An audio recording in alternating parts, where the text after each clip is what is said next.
Folks always told me I was the luckiest woman in Alabama.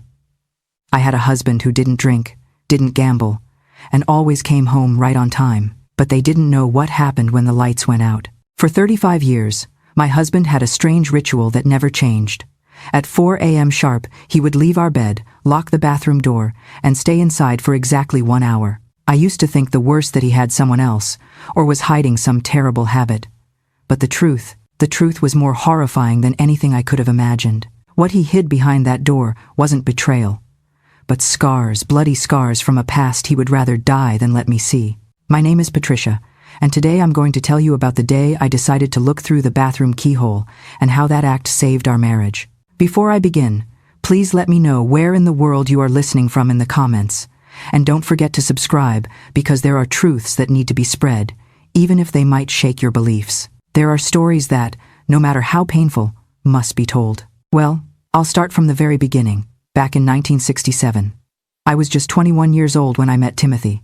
He was 24. It was at a church social right here in Birmingham, Alabama. Back in those days, things were very different from today, you know? We didn't date like you young folks do now. No, it was all slower, more modest.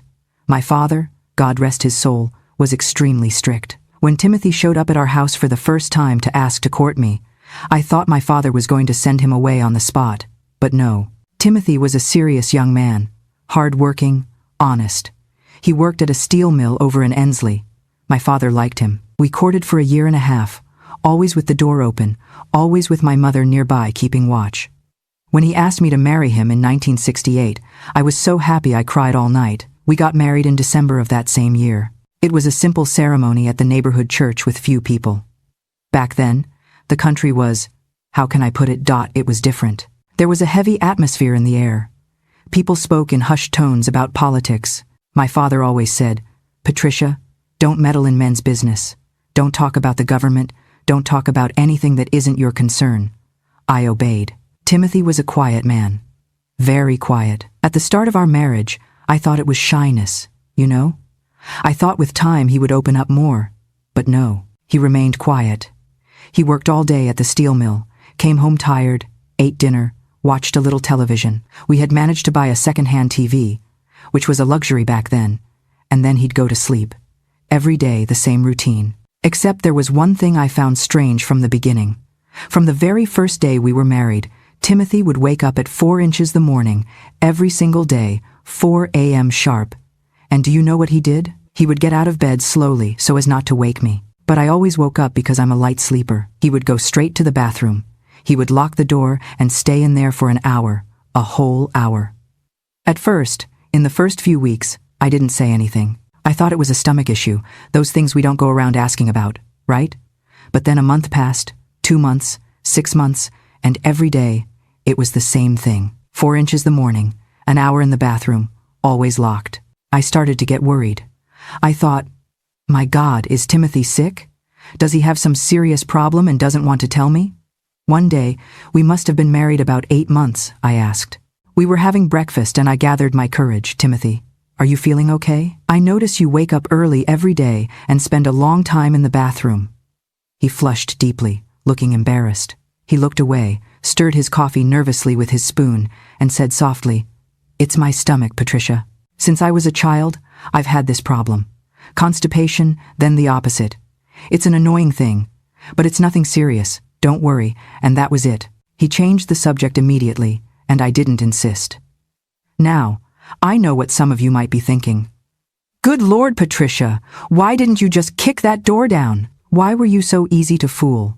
But you have to understand the times we lived in. We were raised to believe that keeping the peace in a home was a woman's highest duty, even if that silence was slowly killing us. Sometimes, silence is the sweetest poison we willingly drink. Back then, we didn't push things too much, you see? A wife had to respect her husband's space. That was how my mother raised me. The years went by. We had our first son in 1970, Ryan. Then, in 1972, came Harper, 2 beautiful, healthy children who filled our home with joy. Timothy was a present father as much as he could be. He worked hard to support the family. But that routine never changed. Never. 4 a.m., bathroom, 1 hour, locked door. I tried to get used to it, I really did. I told myself, Patricia, this is silly. The man has stomach problems. Stop dwelling on it. But there are things we try to push to the back of our minds, and they don't go away, you know? They stay there bothering you, growing, turning into a ball of anguish. What bothered me wasn't just the fact that he woke up early and went to the bathroom. It was the way he did it. He went slowly, silently, as if he didn't want anyone to notice. And when I woke up, because I always woke up to the sound of the bed creaking when he got up, I would lie there in the dark, listening. And do you know what I heard? They weren't normal bathroom noises of someone with stomach trouble. I heard water running softly, then silence, then some strange noises, as if he were moving things, opening and closing something. Once in a while, very rarely, I heard what sounded like a muffled moan, a deep sigh. I didn't know. I couldn't understand.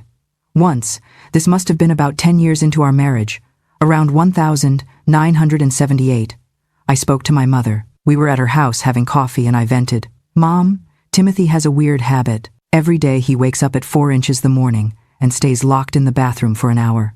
Every day, Mom. It's been 10 years of this.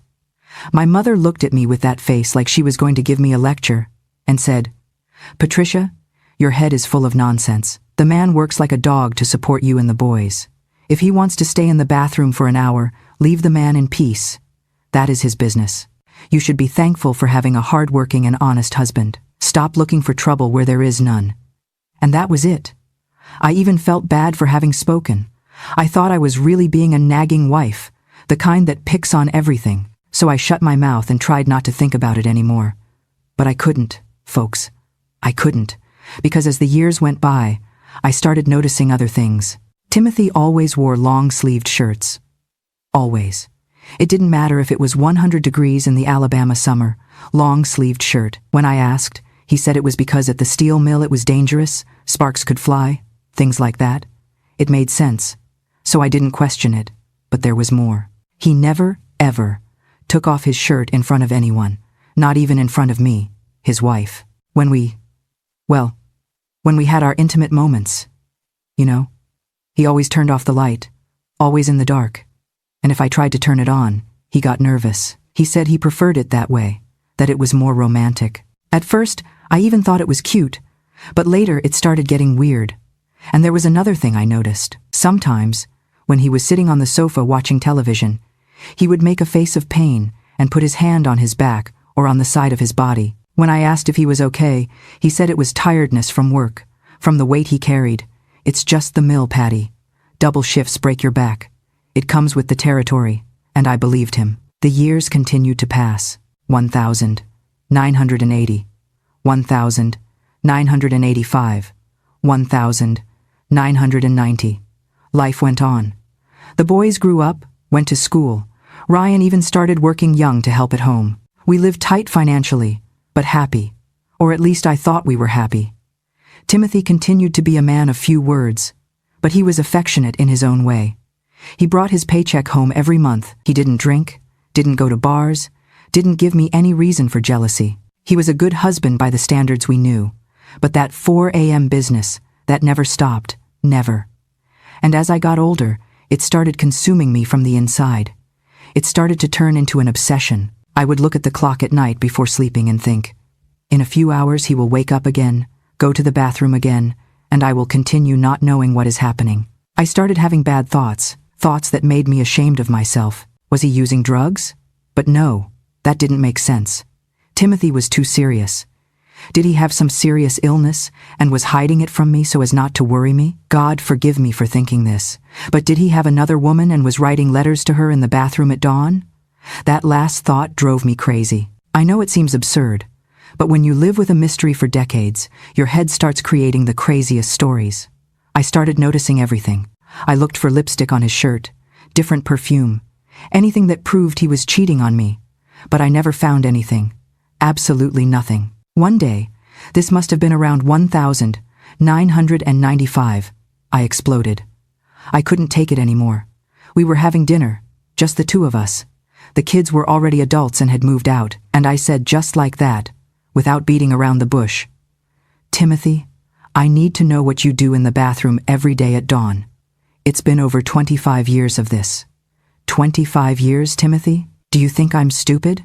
Do you think I don't notice? His face went white, white as a sheet. He put his fork down on the plate, wiped his mouth with the napkin, and looked at me with eyes.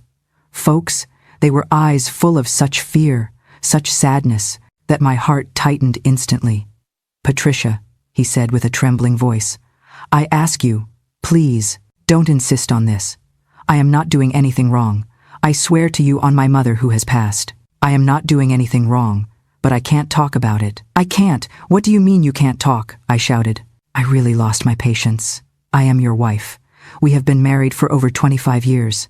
Don't you trust me? He got up from the table, and for the first time in all those years, I saw tears in his eyes. Real tears running down his face. It's not a question of trust, Patricia. It's a question of protecting you and the boys. Please, leave me alone with this. It is heartbreaking to see a strong man like Timothy break down, but his fear tells us that whatever is behind that door isn't just a secret habit, it's a survival tactic. Patricia is left with more questions than answers. And trust me, you won't believe what he has been protecting her from all these years. I beg you. And he left the house, went for a walk down the street. He stayed out for almost 2 hours. When he came back, we didn't touch on the subject anymore. But that night, I didn't sleep at all. I kept asking myself, protect us from what? What was he so afraid of? The following years were the worst, because now I knew there was something really wrong. It wasn't just a strange habit. It wasn't a stomach problem. It was something serious, something that made my husband cry and talk about protecting the family. I started paying more attention. I noticed that sometimes he arrived from the drugstore. Because yes, I discovered he went to the drugstore every week, sometimes more than once, with little bags that he hid in the bathroom. When I asked what it was, he said it was medicine for back pain, old people stuff. But it was always hidden, always with that air of secrecy. And there was that smell. There was a smell in the bathroom after he came out at dawn. It wasn't a bad smell, no. It was the smell of medicine, of ointment, of those strong ointments we use for muscle pain. But why use ointment in secret? Why wake up at 4 inches the morning for that? The year 2000 arrived, the turn of the century. I was already 54 years old. Timothy was 57. We had grandchildren, a life built. But that mystery remained there between us, like an invisible wall separating us. It was on a day in March, 2003, 35 years after our wedding, that I finally made the hardest decision of my life. I was going to discover the truth, whatever the cost. That decision didn't come overnight, you know. It formed inside me little by little, like a storm gathering dark clouds in the sky. Until there is no other way, the storm is going to break. I spent weeks thinking, planning, feeling like the worst wife in the world for planning to spy on my own husband. But at the same time, I couldn't take it anymore. It was 35 years carrying that anguish, that doubt gnawing inside. The month of March 2003 was especially hot.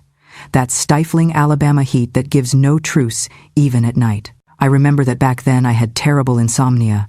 I drank chamomile tea, things the neighbor said helped, but nothing worked. I lay there, looking at the dark ceiling of the room, listening to the noise of the cars outside and counting the minutes until 4 inches the morning. Because I knew that when 4 o'clock came, Timothy would get up. Like a Swiss watch, that man never failed. Not when he had the flu, not when he was too tired, not on holidays, not on Sundays. Every single day, 4 a.m., he got up. I started observing more, without him noticing, of course. I noticed that when he got up, he made a strange movement. He put his hand on his back, as if he were preparing for something that hurt. Then he breathed deep, really deep, as if gathering courage, and only then did he get out of bed. One night, about 3 days before that fateful day, I pretended to be asleep, but I kept one eye half open, just watching. I saw when he went to the closet. We had an old wooden closet that creaked every time it opened, and he took something from inside. It was dark. I couldn't see exactly what it was. It looked like a plastic bag, one of those from the drugstore. He tucked it under his arm, along with a towel, and went to the bathroom. My heart was racing. I waited about 5 minutes, then got up very slowly. Our house was small, a simple 2-story house. The bedroom was upstairs, and the bathroom he used was downstairs, near the kitchen. I went down the stairs tiptoeing, praying for the steps not to creak. Every step seemed like an eternity. When I got close to the bathroom, I stood there in the dark hallway, leaning against the wall, just listening. I heard the faucet water turning on, then off. Then, a sound of plastic being opened, as if it were medicine packaging or something like that. Then, silence. A silence that lasted so long I thought he had fainted in there. And then I heard it. It was soft, so soft you could barely hear it, but I heard it. It was a moan of pain, of real pain, the kind you can't hold back. My whole body froze. I gathered courage, got closer to the door, but at that moment such a great fear hit me that I ran back to the bedroom. I went up the stairs almost flying. I got under the covers, pretending I was asleep. When he came back, about 40 minutes later, I was trembling. He lay down on the bed very slowly, and I felt the mattress sink with his weight. I heard when he sighed, a long, tired sigh, and I lay there motionless, my heart beating so hard I was sure he could hear it. The following days were an endless agony. I couldn't look him straight in the face. I felt guilty for hiding that I knew, or at least that I suspected, that something was very wrong. At the same time, I felt angry. Angry at him for hiding it, angry at myself for not having the courage to confront him, angry at the whole situation. It was on a Thursday, the 27th of March 2003. I remember the exact date because it was my father's birthday, who had already passed away about 5 years prior. I had spent the previous day organizing his birthday things in my memory, looking at old photos, crying a little. I was emotionally shaken. That night, Timothy and I ate dinner in silence. He ate little, said he wasn't very hungry. He complained that his back was hurting more than usual. He took a pill right in front of me, some painkiller we had in the kitchen. Then we went to watch the news on television. There was a story about I don't know what. I didn't even pay proper attention. My mind was far away. When it was about 10 p.m., he said he was going to sleep. He was tired. I said I would stay a little longer, that I was going to wash the dinner dishes. He went up. I stayed there in the kitchen, washing the dishes very slowly, stalling, waiting for him to fall into a deep sleep. I only went up to the bedroom almost at midnight. He was already asleep, snoring softly in that way of his. I lay down, but I didn't close my eyes. I couldn't. I kept looking at the clock on the nightstand, the hand moving slowly, slowly, every minute seeming like an hour. 12:30, 1 a.m., 1:30, 2, 2:30, 3, 3:30. My body was tense, like a guitar string. I had already decided. That dawn I was going to see what was happening. I wasn't going to turn back anymore. When the clock marked 3:55, I was already completely awake, all senses alert. Timothy moved in the bed, made that movement of putting his hand on his back, took a deep breath. I closed my eyes quickly, pretending I was asleep. I felt when he got up, heard his feet on the cold floor of the room. I heard when he went to the closet. The closet creaked. He took something. He stood there for a few seconds, as if thinking about something or gathering strength. Then he left the room. I heard his footsteps going down the stairs, one step at a time, very slowly. I waited about 2 minutes. 2 minutes that seemed like 2 hours. My heart was racing, my hands sweating cold. I got out of bed carefully, grabbed my robe that was hanging on the chair, put it on. I went down the stairs like a ghost, stepping only on the edge of each step so as not to make noise. Downstairs everything was dark. There was only the weak light from the street lamp entering through the living room window. I went towards the hallway, where the bathroom was. The door was closed, the light on under the crack. I heard the water running. I got closer. Every step of mine was calculated. I was so scared my legs were shaking. I don't even know exactly what I was afraid of. Of discovering an affair, of discovering a terminal illness, of discovering something that would change my life forever. Maybe it was fear of all that combined. I got very close to the door. I put my ear against it, trying to hear better. The water had stopped running. Now there was a sound of paper being torn or packaging being opened. Then silence again. Then that moan, that low moan of pain I had heard days before. It was at that moment I noticed. The door was old. It had one of those old-fashioned keyholes, large ones. The key was always on the outside. I took the key out slowly, without making a noise, and put it in my robe pocket. My heart was beating so hard I thought I was going to faint right there. I took 3 deep breaths, trying to calm down, trying to gather courage. I thought, Patricia, you got this far. Don't turn back now. You need to know. You deserve to know. I crouched down slowly. My knees cracked. Old people things, right? And I froze, fearing he had heard. But I heard no reaction from inside. I continued going down until I was at keyhole level. I closed one eye, put the other very close to the hole.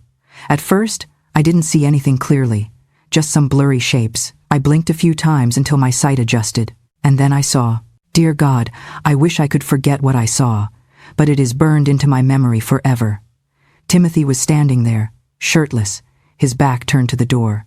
And the man I thought I knew, the strong, unbreakable man who carried our family on his shoulders, was gone. In his place was a map of torture. His back wasn't just scarred, it was a graveyard of pain. Thick, twisted ridges of keloid skin crisscrossed his flesh like old, gnarled tree roots. But it was the burns. Oh, the burns. Dozens of round, angry marks marched down his spine, branding him like cattle. Some were silvery with age, but others were raw and weeping, as if his body refused to let the past die. My hands flew to my mouth to stifle a scream that started deep in my gut. My knees turned to water. Watching him was like watching a wounded animal licking its cuts in the dark. He dipped a piece of gauze into a jar of thick, pungent salve. His hand, that big, steady hand I loved, was trembling. As he touched the raw flesh near his ribs, his whole body seized up. He didn't make a sound, but I saw his reflection in the mirror above the sink. His eyes were squeezed shut, tears leaking out, his face twisted in a silent scream of agony. It wasn't just physical pain, folks. It was the look of a man who hates his own skin. This is the moment suspicion turns into absolute devastation for Patricia, realizing her husband hasn't been betraying her, but suffering in silence. Witnessing this scene is painful, but don't look away, because the story of how Timothy got those scars is about to reveal a shocking truth from the past. I have to pause here for a moment. Just remembering this makes my heart ache all over again. I want you to look at the person sitting next to you right now. Sometimes, the person who laughs the loudest during the day is the same one gritting their teeth through the pain when the sun goes down. We never truly know the battles our loved ones are fighting behind closed doors. When the gauze touched the wound, he curled up in pain, bit the towel he had in the other hand so as not to make noise. That broke my heart into 1,000 pieces. Then he took a bottle of liquid. It looked like that red iodine that stings horribly, and started applying it to the wounds with a cotton ball. I saw his face contort with pain. I saw the tears running down his face, and he was in silence, in absolute silence, enduring all that pain alone, without making a noise, without asking for help. He turned a little to the side, and that was when I saw the rest. His left arm had marks too, his shoulder. When he raised his arm to reach a wound on his back, I saw there were scars under his arm too, and on the side of his body there was a purple, dark mark, as if they were broken ribs that hadn't healed properly. He took an ointment, one of those thick and strong-smelling ointments for burns. He started applying it to the older scars, making circular movements slowly. At every touch of his own hand on his skin, he made a face. It was when he went to grab something that was on top of the sink that he turned more towards the front, and I managed to see his chest. His chest also had marks, not as many as the back, but it had them. And there was something that caught my attention. They were strange marks, long, as if they were from chains or rope. Marks of something that had tied him with great force. I couldn't take it anymore. My whole body was trembling. I wanted to go in there, hug him, ask what had happened, who had done that, but at the same time I was paralyzed. I couldn't move. I couldn't process what I was seeing. He took the shirt that was hanging on the hook behind the door and started to put it on slowly, carefully, as if every movement hurt. When the shirt covered that destroyed body, he stood there facing the mirror above the sink, just looking at his own reflection. And do you know what destroyed me even more? It was seeing the expression on his face. It was an expression of shame, of guilt, as if those marks were his fault, as if he had done something wrong and deserved that. He wiped his face with his hand, wiped the tears, took a few deep breaths, straightened his shoulders as if he were composing himself. I moved away from the door quickly. I didn't want him to see me there. I ran up the stairs in silence. I went into the bedroom, tucked myself under the covers. I was sobbing softly, trying to stifle the crying in the pillow. I heard when he came up, heard when he entered the room, heard when he lay down in bed on his side. And there we lay, the two of us, each pretending the other was asleep, me crying in silence, him lying motionless, breathing deeply. The sun began to brighten outside. It must have been about 6 a.m. I hadn't slept a wink. My head was spinning non-stop. Those images wouldn't leave my mind. The scars, the burns, the rope marks, the pain on his face, the shame, and then everything started to make sense. The long-sleeved shirt always. His way of not taking off his clothes in front of anyone. The faces of pain when he moved. The hidden medicines, the constant sadness he carried in his eyes, even when he was smiling. But what didn't make sense was who had done that, when, why, and why he hid it from me. Why he carried that alone for all these years. I got out of bed when I heard him getting up. He went to the bathroom again, the upstairs one this time, just to do the usual. I went down to the kitchen, made coffee. My hands were shaking so much, I almost dropped the pot of hot coffee. When he came down, already dressed for work in that plaid long-sleeved shirt he always wore, I was turned away, stirring something on the stove. I couldn't look at him. Not at that moment. I was afraid he would see on my face that I knew. "Good morning," he said with that tired voice of his. "Good morning," I replied, still with my back turned. "Coffee is ready." He sat at the table. I served the coffee, the bread and butter, as I did every day. I sat on the other side of the table, but I didn't eat anything. I just kept stirring the coffee with the spoon, looking at the cup. "Are you okay, Patricia?" he asked. I raised my eyes to him, looked right into his eyes, and what I saw there was fear. Fear that I knew. Fear that I had found out. "I am." I lied. Just slept poorly. Had a nightmare. He nodded, relieved, and went back to eating his bread. He finished his coffee, took the lunch pail I had prepared the night before, gave me a kiss on the forehead, as he did every day, and left for work. When the door closed, I collapsed, sat on the kitchen floor right there and cried. I cried everything I had held back during the night. I cried for his pain, for the secret he carried, for all those years of silent suffering, and I cried because I knew that now I had an impossible choice ahead of me. Did I pretend I knew nothing and continue living that lie, or did I confront him and risk destroying everything? Those days, after that night, were the hardest of my entire life. I woke up every day with that image engraved in my head. The scars, the burns, the pain on his face. I couldn't forget it even for a second. It was like someone had put a movie in my head that kept playing non-stop, without me being able to turn it off. The worst of all was having to pretend everything was normal, pretend I knew nothing. Every time Timothy came home from work, I had to smile, ask how his day was, serve dinner, talk about trivialities. And inside, I was falling apart. Every time I looked at him, all I saw was that destroyed body, those marks of suffering. I started noticing things I didn't pay much attention to before, the way he moved. There were days he was slower, more careful. I noticed that when it rained he got worse, complained more about the pain, took more medicine. It must be because old scars hurt when the weather changes, right? That's what they always say. A week after that night, I was organizing the closet because I needed to do something, so I wouldn't go completely crazy. And I found the plastic bag from the drugstore that he hid. It was way in the back, behind his clothes. I looked around, even knowing he was at work, and there was no one home. My heart raced. I knew I was invading his privacy, but I needed to understand. I opened the bag slowly, as if it were a bomb that could explode. Inside were drugstore things, gauze, medical tape, that iodine I had seen him using, a heavy jar of industrial-strength burn cream, the kind you usually have to special order. Next to it was a bottle of pills with the label scratched off, strong painkillers, I assumed. He must have been hoarding them. I took the bottle, read the label. It was for chronic pain, the kind of pain that never goes away.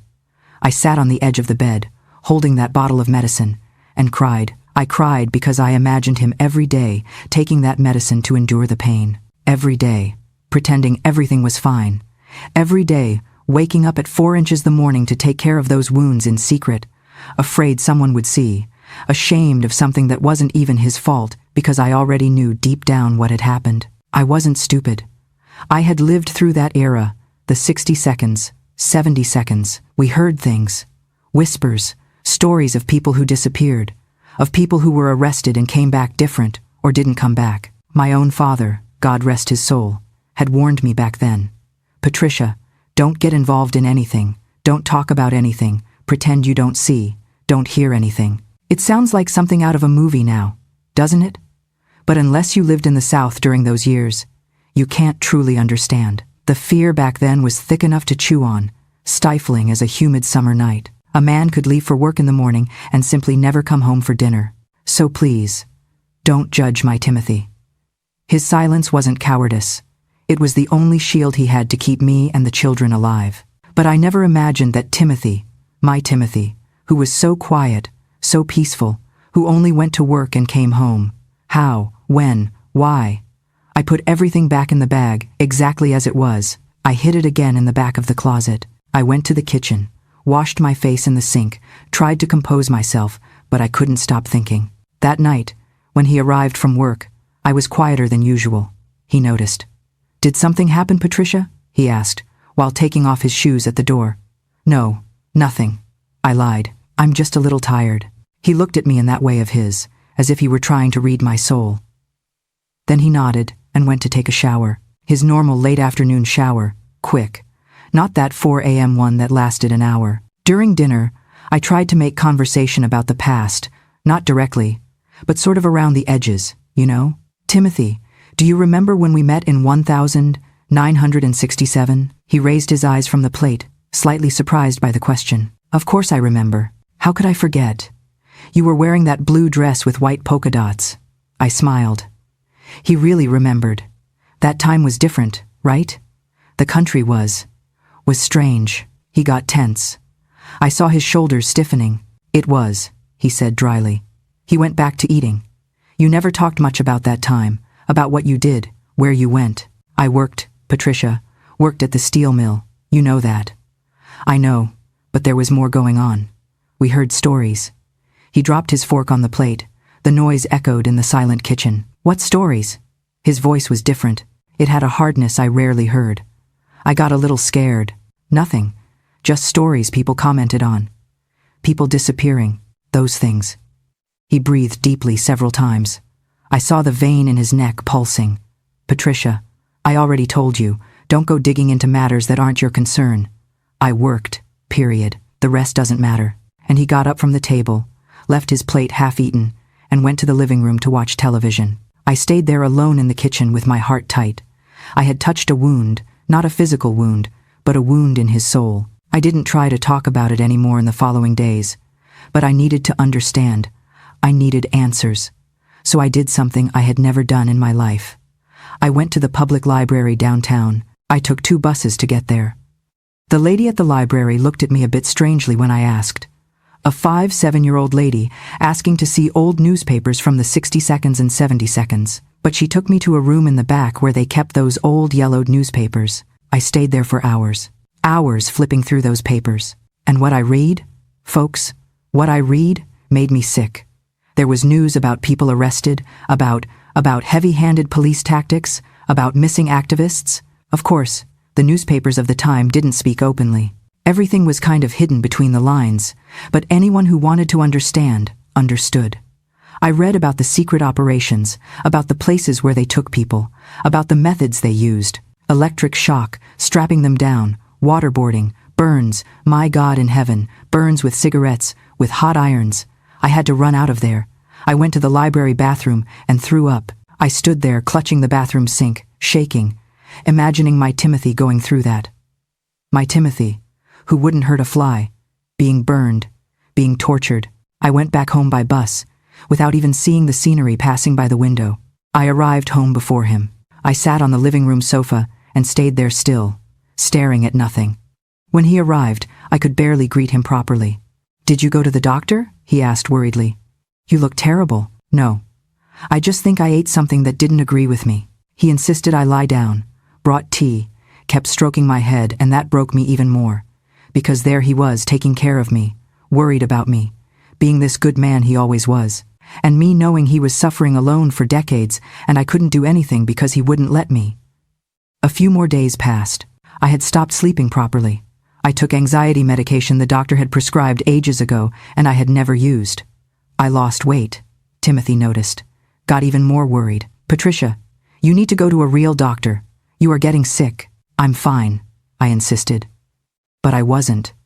I was far from being fine. It was on a Saturday afternoon. We were at home.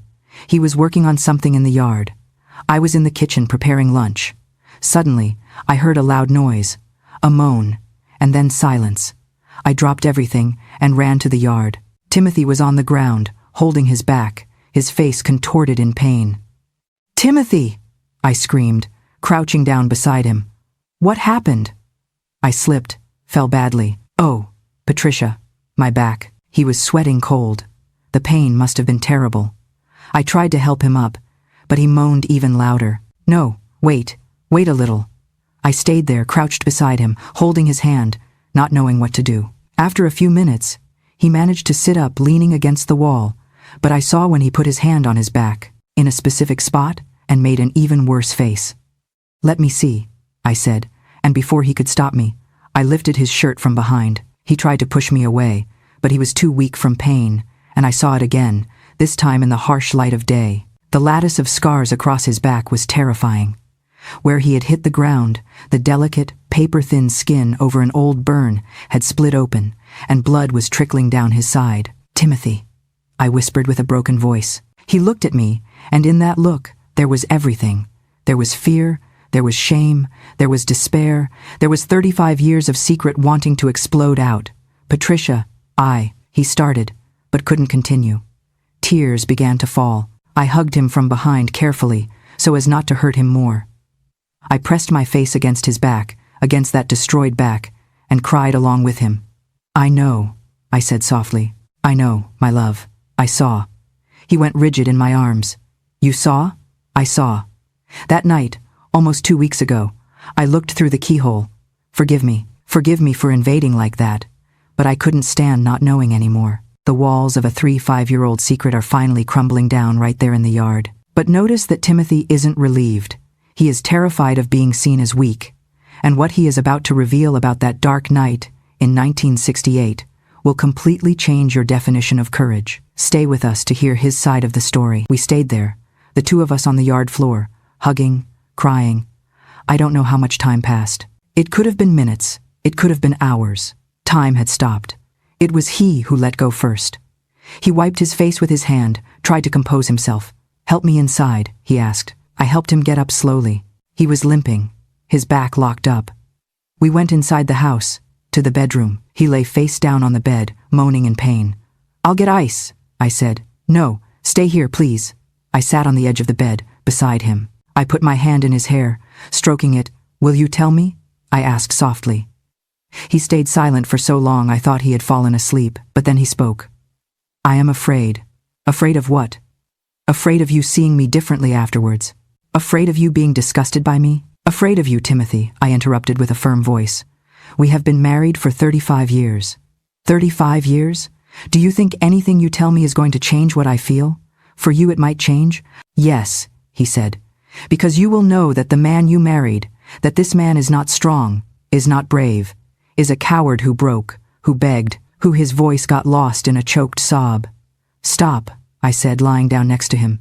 "Stop that. You are the strongest man I know. You woke up every day for 35 years at 4 inches the morning to take care of wounds that never healed. You worked all these years carrying pain. You built a family, raised 2 children, always doing your best. How is that not being strong?" "You don't understand," he murmured. "Then make me understand. Tell me what happened." He turned his face to me, eyes red and swollen from crying so much. And I saw in that moment something I had never seen before. I saw the young Timothy, the young man in his early 22s I met. I saw the fear he must have felt. I saw the pain. I saw everything. "Tomorrow," he said, "tomorrow I will tell you everything. Today I can't. Today the pain is too strong. Both here," he pointed to his back, "and here," he pointed to his chest, to his heart. "All right," I said, "when you are ready." I stayed there with him until he fell asleep from exhaustion.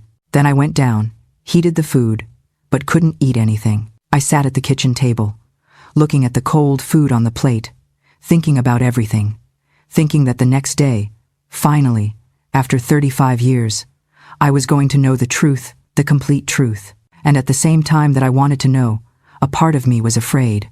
Afraid of what I was going to hear, afraid of not being strong enough to handle the pain he carried alone for so long. But I needed to be strong for him, for us. Because if there is one thing 35 years of marriage taught me, It's that we can endure much more than we imagine when it is for love.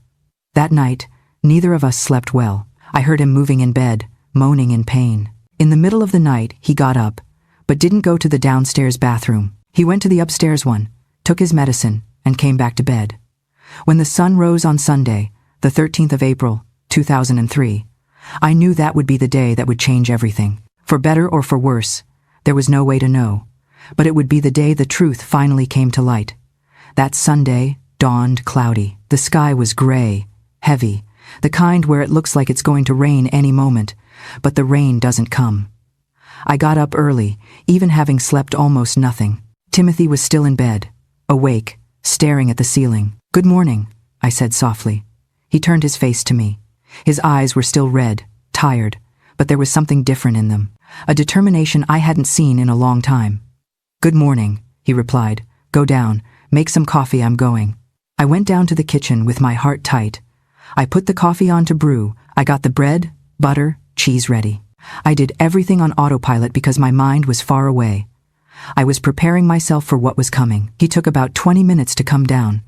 When he appeared in the kitchen, he had showered, shaved, wearing a clean shirt, as if he were getting ready for something important.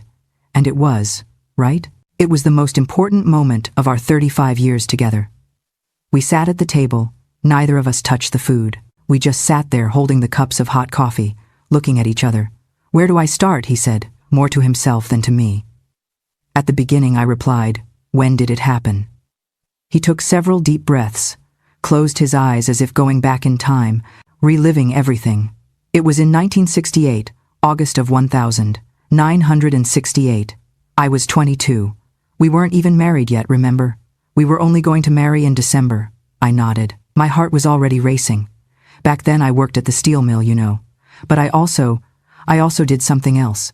I participated in a group, a church youth group. We met to study the Bible, to discuss how to help the poor, things like that. It was a group connected to the social gospel movement. You know that movement the church had to help the needy. He stopped, took a sip of coffee. His hand trembled a little. "I never told you because back then it was dangerous, very dangerous. The authorities. The people in power didn't like those groups. They thought it was communist stuff, subversive. But we weren't any of that, Patricia. We just wanted to help. We distributed food in the poorer neighborhoods, taught children to read, things like that."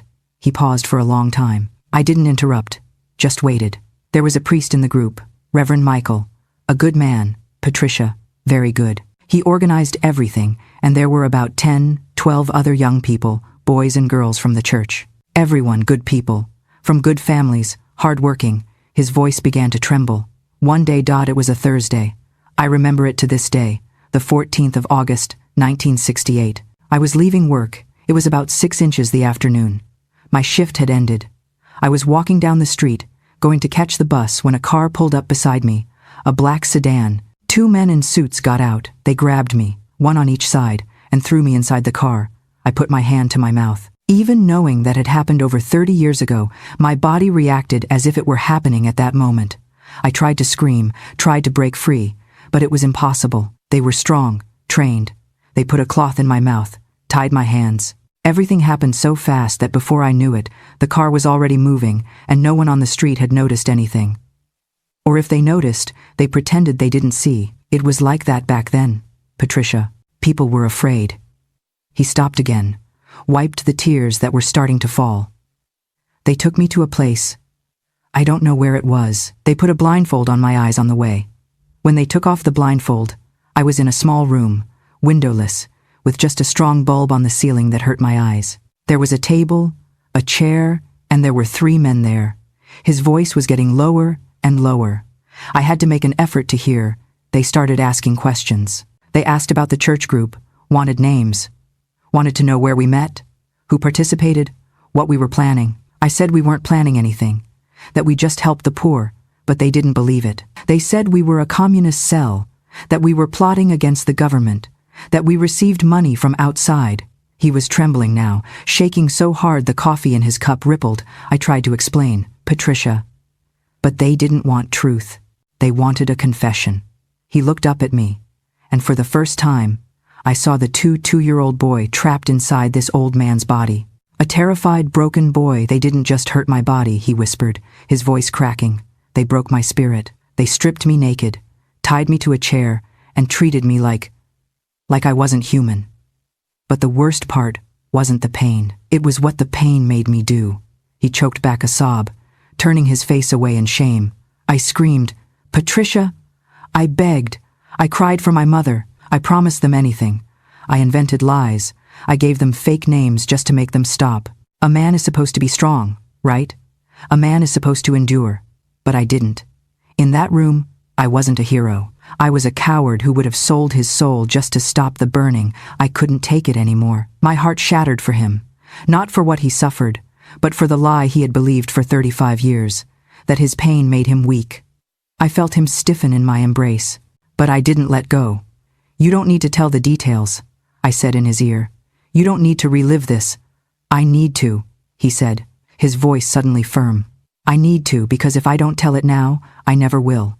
And you deserve to know. You deserve to know who you lived with all these years."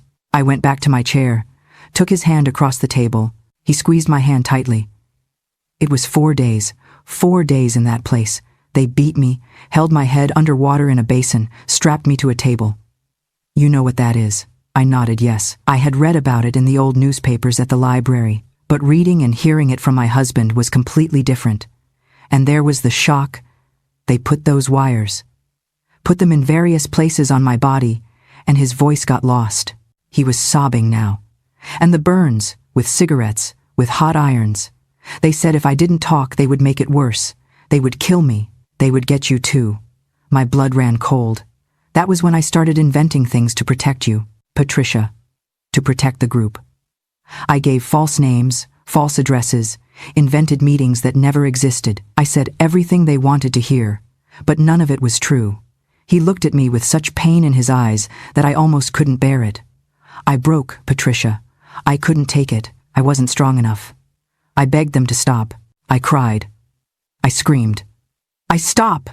I said firmly, squeezing his hand tighter. "You didn't break. You survived. There is a difference. You don't understand," he said. "I always thought. Every man thinks he would be strong if something like this happened, that he would endure, that he wouldn't cry, that he wouldn't beg. But when the time comes, when the pain is so much that you can't even think straight," he covered his face with his free hands. On the 4th day, they realized I didn't really know anything, that I was making it up.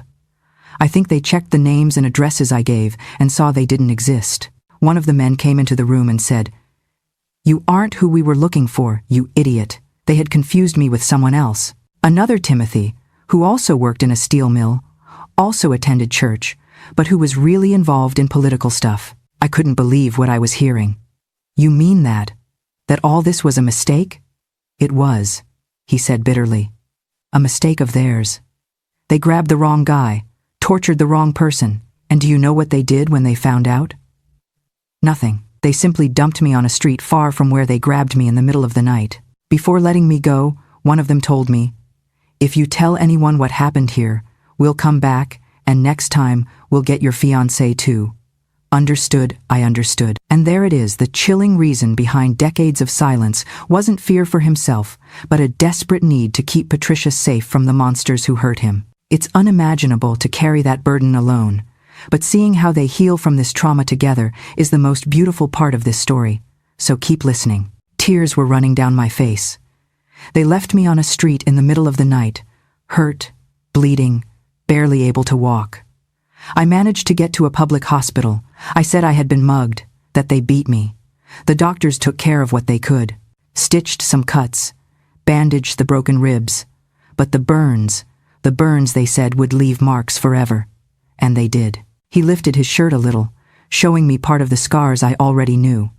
I was hospitalized for 3 days. When I got out, I went straight to my parents' house. They were scared, wanted to know what happened. I told the same story. Mugging. My father didn't believe it much. I think he suspected, but he didn't insist. Back then, it was better not to insist. I stayed at their house for about 15 days recovering. Do you remember I disappeared those weeks? I remembered. He had sent a message through a friend saying he had gone to solve a family problem out in the country. At the time, I thought it was strange, but I didn't question it. When I came back, when I saw you again, I wanted to tell you. I wanted to so much, but I was afraid. Afraid they would carry out the threat, afraid they would get you too. So, I stayed silent. Pretended everything was fine. We got married in December as planned. We built our life, had our children, and I never told. He took a deep breath. But the marks never healed right. Patricia, some got infected, others stayed open.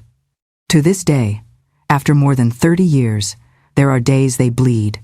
There are days the pain is so strong, I can't move properly. That's why I woke up at 4 inches the morning, to take care of them alone, to clean, to apply medicine, so no one would see, so no one would ask.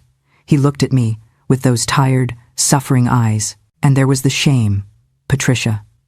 The shame of having broken, of having cried, of having begged. What kind of man does that? What kind of man am I? Hearing him ask that just shattered my heart.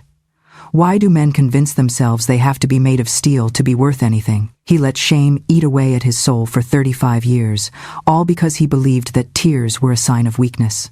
But let me tell you something, folks. Facing your own brokenness. That is what true strength looks like. I couldn't take it anymore. I got up from the chair, pulled him up to stand too, and hugged him. I hugged him with all the strength I had. You are the kind of man who survived, I said in his ear. You are the kind of man who endured 35 years of pain in silence to protect his family. You are the kind of man who woke up every day at 4 inches the morning to take care of wounds that weren't your fault. You are the bravest man I know. He collapsed in my arms. He really collapsed, his whole body trembling from crying so much. We went to the floor right there in the kitchen and stayed hugged, both crying, both feeling the weight of those 35 years of secrets finally being released. I don't know how long we stayed there. The coffee got cold, the day brightened outside, and we continued there on the kitchen floor, hugged. When we finally got up, it was almost noon. I prepared a light lunch. Neither of us was very hungry, but we needed to eat something. While I cooked, he sat at the table, looking at his own hands. There is one more thing, he said suddenly. I stopped stirring the pot and looked at him. The church group. After they let me go, I found out they took other people too. They took Reverend Michael, took 3 boys from the group. One of them never came back. The others came back, but came back different, destroyed. He wiped his eyes. The group ended. Everyone got scared. The church closed its doors to that kind of work, and I felt guilty. Guilty because maybe it was because of me. Maybe in the middle of the things I invented under torture, something came out that led them to the real group. Timothy, you can't blame yourself for that, I said, going to him. You were being tortured. You had no control over anything. I know, he said. My head knows, but my heart carries that guilt every day. I sat on his lap carefully so as not to hurt his back. I took his face in my hands. Look at me, I said. He looked. Nothing that happened was your fault.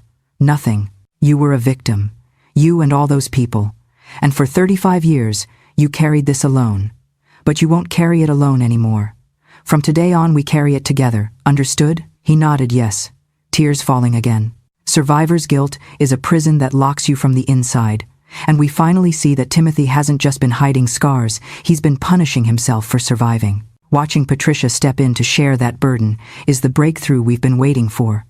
But healing the past is only the beginning. Now, they face the delicate task of revealing this heartbreaking truth to their children. We spent the rest of that Sunday talking. He told me more details, not of the bad moments, those he didn't want to relive in detail, but of afterwards. Told me how hard it was to return to normal life, how he had nightmares every night, how any loud noise made him jump with fright, how he had developed the habit of waking up early because he couldn't sleep the whole night without having nightmares. Over time it got better, he said.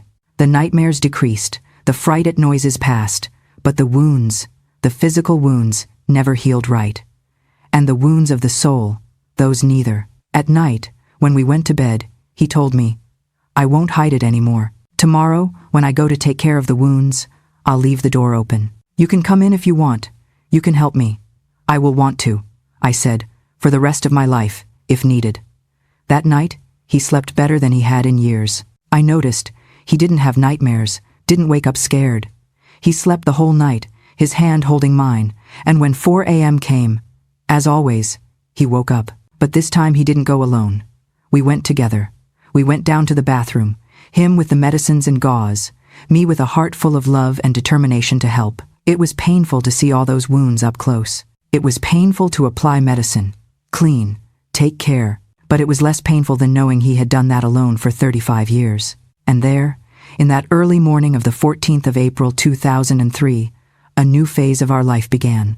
The phase of truth. The phase of carrying together the weight he carried alone for so long.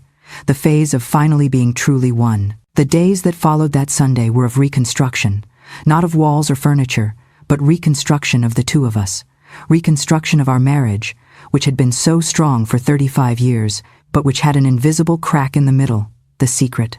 Every day, at 4 a.m., I woke up with him. At first, he still resisted a little, said I didn't need to, that I could keep sleeping.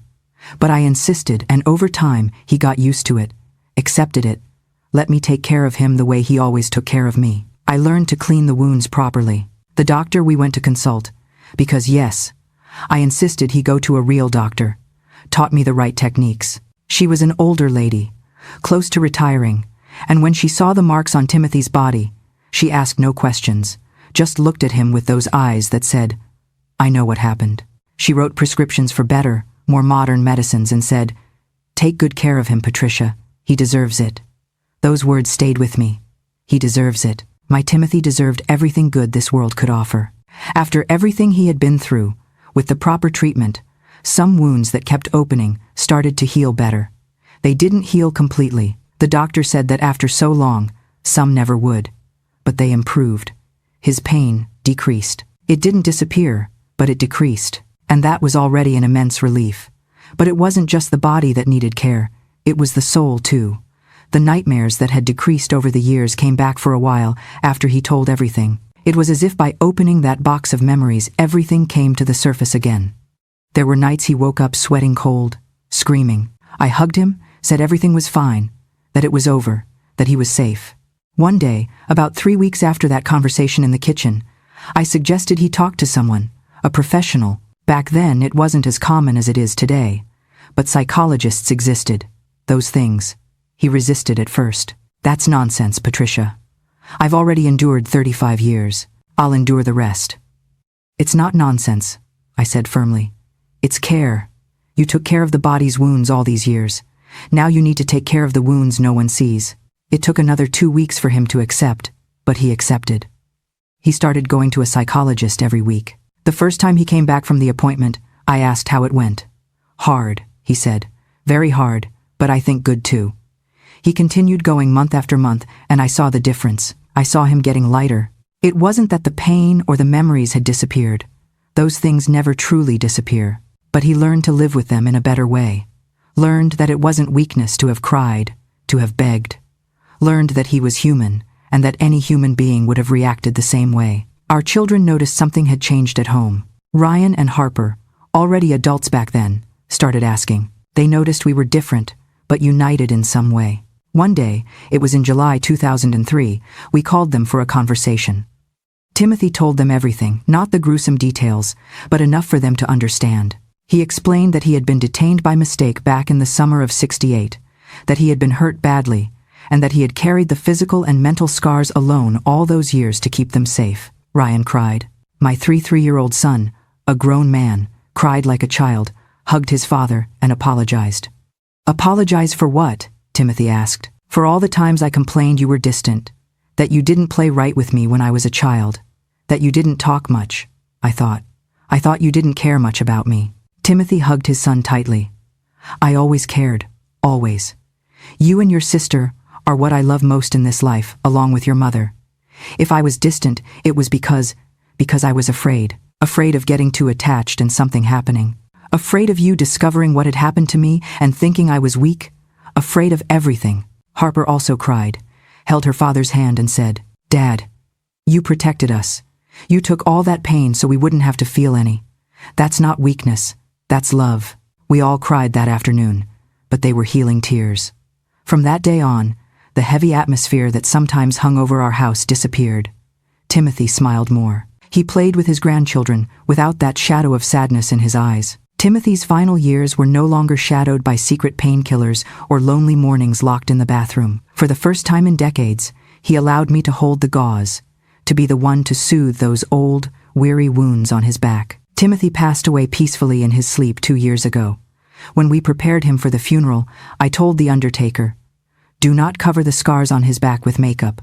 Those are not blemishes. They are medals of honor." It took us 35 years to learn the most important lesson of our lives, and I want you to hear it clearly today. Silence is not strength. Suffering alone is not bravery. For decades, my husband let his shame eat him alive because he thought he wasn't man enough. But in the end, his greatest act of courage wasn't enduring the torture in that dark room in 1968. No, his greatest courage was letting me see his brokenness and allowing me to love him.